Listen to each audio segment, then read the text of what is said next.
여러분 반갑습니다. 네, 경매 탈탈탈의 저는 설춘환입니다.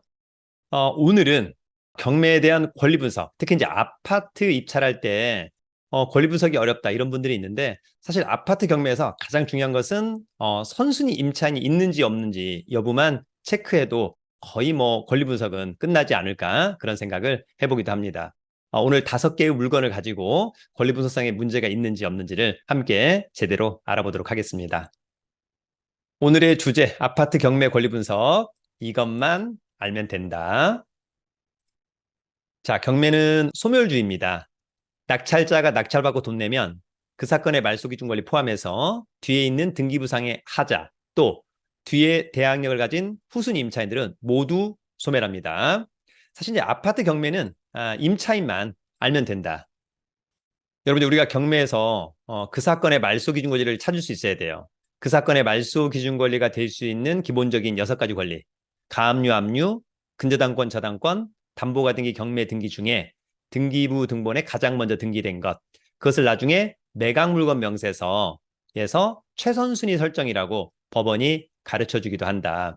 그 말소기준 권리보다 임차인의 대항력이 뒤에 있다면 후순위 임차인 전혀 문제가 없는 거고, 이런 임차인들이 제일 많고요.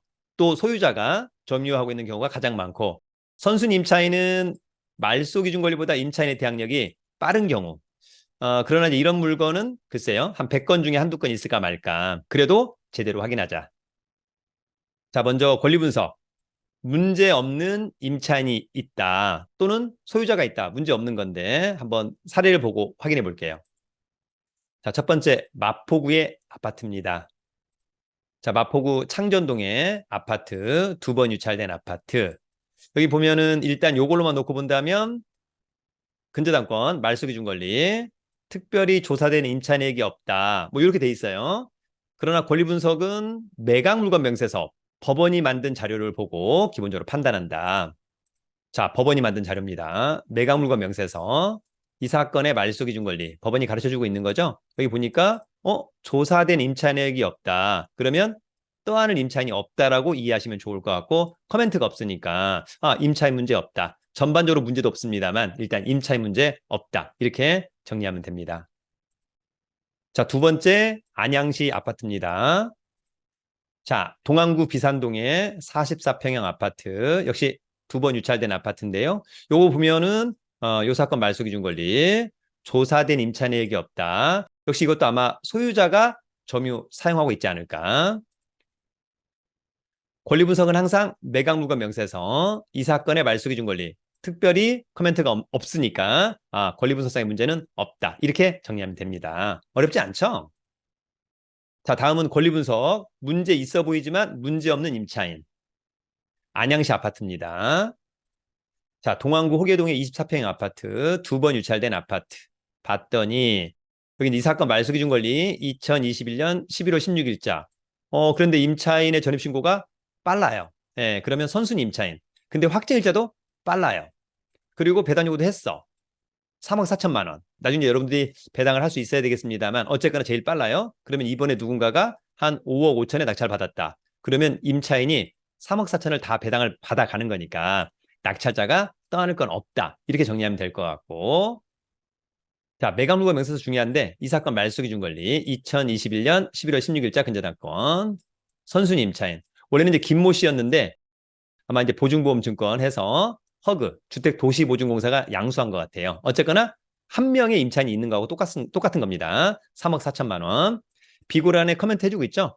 대항력 있는 임차인이 존재하므로 입찰 시 주의 요망. 그런데 선순위 임차인이 배당 요구 종기일까지 배당 요구도 적법하게 했기 때문에 배당을 아까 3억 4천만 원 다 받고 문제가 없을 것 같다.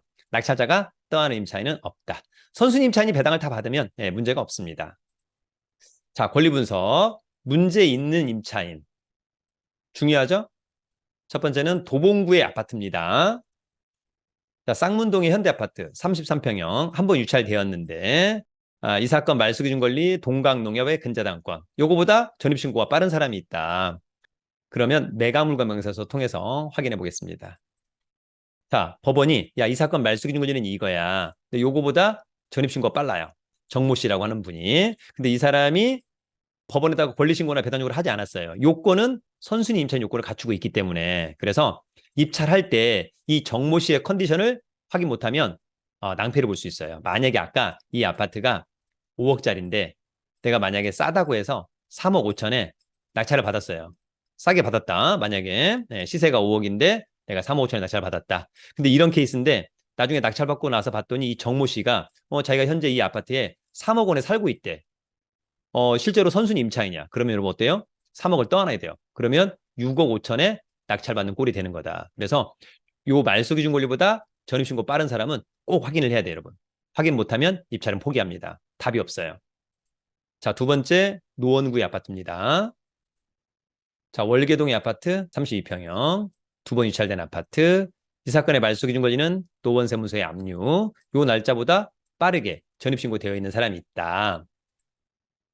그럼 항상 권리 분석은 매각물과 명세서 이 사건 말소 기준 권리. 전입신고가 빠르다. 정모 씨. 근데 역시 배당 요구를 안 했어요.